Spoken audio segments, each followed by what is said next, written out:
am excited. Okay, one of the things that I first struggled with when I was learning how to landscape design and lay out spaces was overcrowding spaces. I see a lot of people doing this nowadays. You may be doing this, and it's okay. We've all been there. In this video, I wanna show you how to not overcrowd a space and still check off the boxes and get all these really cool things around your place. So, I'm a big fan of showing, not telling. I am long-winded. We're gonna go right into a 3D design software, and I have already built the house, and you and I are gonna plant and design and create this incredible space. First thing we're gonna do is the perimeter beds and some privacy beds around the house. Second thing is we're gonna create an incredible outdoor living space with a fireplace, a structure, and it's right by the pool. So it's gonna be absolutely zen, vibey, modern, beautiful, awesome. Third thing we're gonna do is we're gonna take some notes from parks, because parks always have really cool landscaping, and we're gonna create this amazing curb appeal focal point right out of the gate. You come down the driveway and boom, you got this almost zen-like butterfly garden that's gonna hit you. It's an amazing way to jazz up a space. So, after we get into all of that stuff, I'm gonna break everything down, tell you how much it costs, so you got a payoff. You know how much it would cost if you were to do it, or if you're to hire a company, and just get a bunch of really cool tips. So let's get right in there and start designing.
Fun. Okay, I think this thing is turning out awesome. I'm so excited because it's just everything that you start to play around with in your head. You don't really know where it's going a lot of the times until you get in there and you start messing around. So let's break this thing down and talk about what we just did. We've got everything laid out. Let me screen off here. Let me take off. I make layers when I do my designs. I'm gonna take the plants off. So there's the beds. As you can see, we made lots of curves and lots of beautiful perimeter interest by just kind of wrapping around and bumping the beds out on the corners, and purposefully, because we're gonna put our trees more than likely in those bigger spots of the bed. So tip number one is when you're creating your beds, purposefully create those curves so when you're popping them out, you can put your trees in, they have enough room to grow, and they're away from the house. So that's number one. Now that you see the layout of the bed, we got all these curves, and over here is our privacy section, because right here is where we're gonna put that outdoor living space. So when they're hanging out here by the pool, we wanted to create big enough beds on the perimeter that we can put some big trees in there and block it. So we'll get to that in our second phase of this design when we start to create the outdoor living space. But on to tip number two. Let's turn on the plants so you can see, boom, everything laid out. Okay, so the second tip that I wanna give you is when you are planting, when you're starting in and you're doing your perimeter plantings, start with the big stuff, all right? Start with your big trees or smaller trees or whatever kind of trees, and then go over to your bigger, larger bushes. We've got lots of different cool trees going on here. We've got some silver maples on the corner here, boom and boom. We got a river birch here, and then we've also got some strawberry trees, boom, right in here. Here's our birch tree on the back, These are your silver maples. These are the strawberry trees, a little bit smaller because they're a little closer to the house. And then you got the river birch. And then you want to get onto your bigger bushes. So if you look on the back side here, to kind of frame out and anchor around this little pop out, this little window section, I put these beautiful magnolia bushes. I think they're gonna put a big, vibrant, beautiful color. That's something cool that you can look at from the pool, and it's gonna frame around there. So you are gonna start with the curves of your beds, then you're gonna put in your big stuff, and then the next tip that you wanna do is you want to pick your meat and potatoes. And what I mean by that is what bushes are you going to use and implement into this design that you're going to do over and over again. So I was really feeling some evergreens needed to be in there, but also a little bit more of a native flowy. So for the evergreens, I went with some soft touch hollies. And then for the flowy part, I went with some Hamlin grasses, which is like a fountain grass. I used a lot of those in here. Let me click on here. Let me go around to the front and you can see how we did that. We almost created this little courtyard effect as you're walking up this beautiful modern sidewalk, and then boom, you've got all of these holly bushes that kind of frame along here, frame along the back, frame along here, frame along the back, and invite you, bam, right to the door. And then we've got these Hamlin grasses along here. So we used those throughout the entire design. We also selected some other meat and potatoes, I would call them, to give a little bit of color. We selected some red twig dogwoods, which are these kind of yellowish orange ones. Then in the winter, if there is snow, this is kind of a hot climate, but if there is, they lose their leaves and they have a red stem. So if there's white and red, it looks really good around Christmas time. If you're in a different part of the country and you're looking for a little winter color, I'd say a red twig dogwood is gonna definitely take the cake. And then we also selected some azaleas that are gonna pop underneath these windows and over these windows. And I think our final meat and potato that we were going with, I don't know why I keep saying meat and potato, but I do. Those were the four. Final tip, break it up.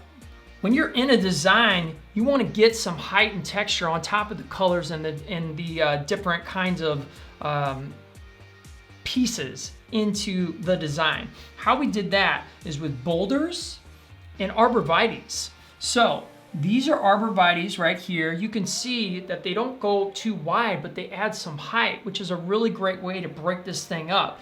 And we also put pops of these little boulders. Now, one thing I want to show you, a little pro tip for you, is when I am doing a long run of bushes and I'm sweeping them around the curves, I don't want to go the entire way sometimes. So sometimes how you can do it to break it up and create a little bit of a pocket, like breathing room, is with a boulder. So you can have your bush come over, stop, plop a boulder in there, wait a little bit, and then continue the line through. And what that does is it breaks it up, but it also allows another spot where around that boulder you can plant perennials, you can plant annuals, you can really fill it in and get more color in there. So we've got a lot of our big stuff in. We got our trees, our meat and potato bushes, we've got our boulders, we've got our heights and textures and colors. We got all this really cool stuff going on. Makes this thing look like a cherry, man. So that is how you plant around a perimeter. And we're gonna get to the cost analysis on all of this at the very end. I'm gonna tell you how much this costs if you're gonna do it yourself or if you're gonna hire somebody. But right now, we're going into phase 2. We're going in the backyard, we're going by the pool. We're gonna create one of the coolest outdoor living spaces you've ever seen, ever, of course. Bear claws, right down in here. Callahan. If you get it, you get it. Let's go on to phase 2.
are done with phase 2. I hope you are enjoying this, because what you don't realize when you're watching this is it's a couple hours later, because literally putting all this together, it takes time. But we have got something really cool going on here, and we're gonna break it down now. So let's get right into what is going on with this structure. This is called a lean-to style structure, which means that roof is pitched and it actually vaults out towards the pool. So it's got this almost like UFO kind of vibe. That's how I explain it. It looks awesome. And if you wanna see what that really looks like, here's a picture right here, because I got one in my backyard and we install them all over St. Louis because they're really cool and they look great. Here's what I want you to learn from it. We have a fireplace there, right? It's only about 4 feet tall, which is great. This can be gas, this could be propane. If you've got a big tank, or you get clever and put some other tanks under there. I've done that before, that's kind of cool. Here's what I want you to think about when you're installing something like this is, for the future, they didn't want a TV. They didn't really want a sound system or anything like that. However, if you are planning on that, you've got to make sure that you are prepping and have everything there, because if you're gonna put a TV, say, above a fireplace or on a wall, you gotta make sure your electric, your conduit, everything is there, so that for a future date you can do that. If you were going to put a TV in here, you're either gonna continue the fireplace all the way up and you're gonna hide stuff in there and you're gonna mount the TV up on there. Or sometimes we've done something where we do a custom wood box and we hide all the guts of everything inside this hollow box, and you'd never know. So there's lots of flexibility, there's lots of cool stuff that you can do with this. Make sure you are planning ahead, you're thinking about it, and you're gonna have an architecturally engineered drawing, of course get a design, and then the architecturally engineered drawings are gonna come off that design, and everything's gotta be inspected and looked at and planned, the piering, the electric, the whatever. These things take time, so just have that in your arsenal. Second thing about all of this is lighting. Think about lighting. You know how cool these things look at nighttime? Here's a picture of this at night. I want you to always think about your investment as not just something you see during the day, but at nighttime when the vibe is coming and the mood is right, you wanna light it up. Put sconce lights on this, put can lights up there. You got the ceiling fans with lights. Everything can be dimmed and controlled, and it's an outdoor living space. That way, it's not just a structure, right? Because you can go out there, you can watch movies, you can hang out, you can relax. If you just want a fireplace like this one, you just got a fireplace and you cozy up with a book, some friends, good vibes, and you're good to go. Last thing is, for privacy, we created those beds earlier in the design. Now we're staging them. We're putting big spruces on the corners, and we messed with some elevations there. I put a grid in the design software, so it's actually about 18 inches high, and it's bermed up so that it creates elevation, it creates height, and it can block the view, and it creates interest. Here's what I want you to think from a designer point of view is, incorporate similar items from your existing landscaping. All those perimeter beds we did, remember those magnolia trees that we put on the corner? We took those and we kind of dropped them in the middle and then put the spruces there. And then we put a bald cypress in the middle of those to give a little bit of yellow color. So we're bringing things from our existing landscaping over in, so it's all one cohesive vibe. We got the boulders in there, we got the magnolias, and we got some same colors going on. And then if you look along the pool, you'll see they had a little bed there. We do our Hamlin fountain grasses just like we did in the front. So the whole entire design is feeding off of itself. It's not like one thing in the front, one thing in the back. It's all one vibe. So that's phase 2. Now we're going back to the front for phase 3 for the butterfly garden. Quick, easy, but man, is this gonna be effective and look really cool. Let's go.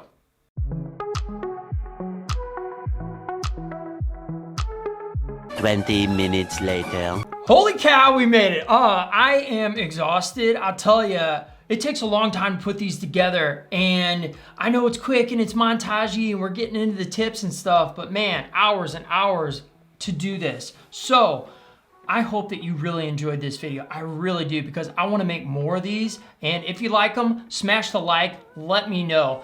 Final tips coming your way. Here we go, butterfly garden. Okay, so I love to take kind of a park vibe when I'm designing these like circle areas, or even like a cool landscaped bed. I love to put in the boulders and the trees and lots of cool flowy plants. So let's start with tip number 1. When you're putting something like this together, you're gonna carve out some cool shapes and decide how you wanna do a transition. So we put in some shapes, put in some elevations, got our cool beds put together, and I just wanted a simple grass path is how you could walk through here. You could put a walkway, but it seems kind of out of place out in the country for this farmhouse rustic vibe. So I felt that just a nice grass little transition with the beds was great, kind of framing the circle. And then we get into number 2, which is anchoring down that design. Taking those birch trees and plopping them in different spots, and the boulders. Those are your anchor points, your birch trees and your boulders. We could have gone with those silver maples like we had in the front yard, but I decided with the birches, I like them. I think they got more of a park native vibe, which is what we were going to, leading me to tip number 3, which is, this is probably the one time I'm gonna say this. I got little kids, 4-year-old, 2-year-old, and they're messy, right? This is the one time I would say it's okay to be messy. I usually like to put in stuff that's nice and thought out and well coordinated, and then you can kind of spruce it up and jazz it up with some perennials and annuals. But you've got your meat and potatoes in there and a couple focal points. This kind of design, you go for it. We got lots of different butterfly bushes in there. They're kind of plopped on top of each other, but what we're doing is purposefully making it nice and full and having different colors and textures going on. So you've got this almost like kind of pasture, wild, native vibe, which looks really, really cool. You got your trees and boulders, but then you got all this flow and this color throughout the bed. It is something absolutely gorgeous. You come up that driveway and you see this, it grabs you and it kind of takes your breath away right away. And then you come around the bend and then boom, you get hit with the landscape. Sorry, mid-thought, but camera died, memory card died. This is like the 3rd time that I've said this, so we're gonna get right to it, okay? How much does this cost, right? That's what we wanna know. First phase, perimeter beds around the house. If you're a budget-friendly DIYer, you're gonna be in that 10 to 12 range. That's what it's gonna cost to buy all this stuff. You got the trees and the boulders and the bushes and the mulch and soil. There's a lot going on there. If you're gonna pay somebody, I'd say 2 to 2.5x that. So you're looking at, I'd say 25 to 30. And this is also including that privacy bed in the back. One thing I wanna caution you of, if you are a DIYer and you're looking to do this, you may wanna hire somebody out for the trees or rent a piece of equipment, because the burlap, the big burlap sacks for those like river birches or the silver maples, they're gonna be like 3 by 3 by 3.5. They're gonna be several hundred pounds, super heavy. You can't lift them. You gotta have a piece of equipment. If you don't know how to get that in the ground, if you don't know how to operate a piece of equipment, you might have to hire somebody. So phase number 2, structure. Outdoor living space. You got the fireplace, you have the structure, you have the concrete. There's a lot going on there, and you're gonna need to be a pretty skilled person to do all this. If you're not good at building, don't even attempt to do this. I'm telling you, hire somebody out for this. You got architecturally engineered drawings, you gotta know how to dig out for the piers and how to bell them out, and the filling and building basically the not just sonotubes, but like boxes to hold these things in, or the rebar. There's a lot that goes into it, okay? If you're not a skilled craftsman, don't do it. I promise you, it is going to be a big nightmare for you. If you are, and you can do all this, your wood, your electric, your blocks, your concrete, you're gonna be in probably around the 25K marker. If you hire out that skilled crew, I would say you're gonna be in the 55 to 70 range, depending on what market you're in. There's a lot that goes into these things, okay? So that's number 2.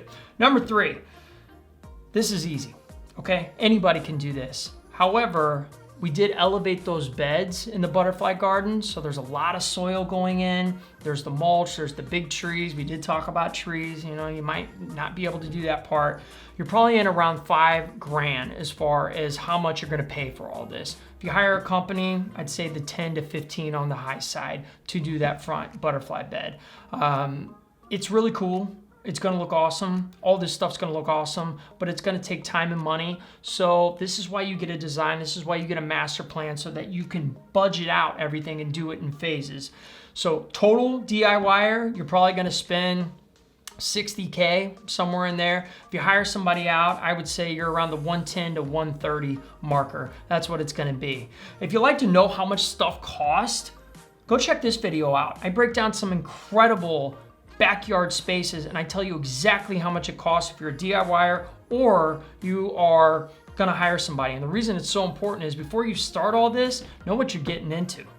This is Bobby K saying creation is everything, so go out and create. I appreciate you watching. See you on the next video.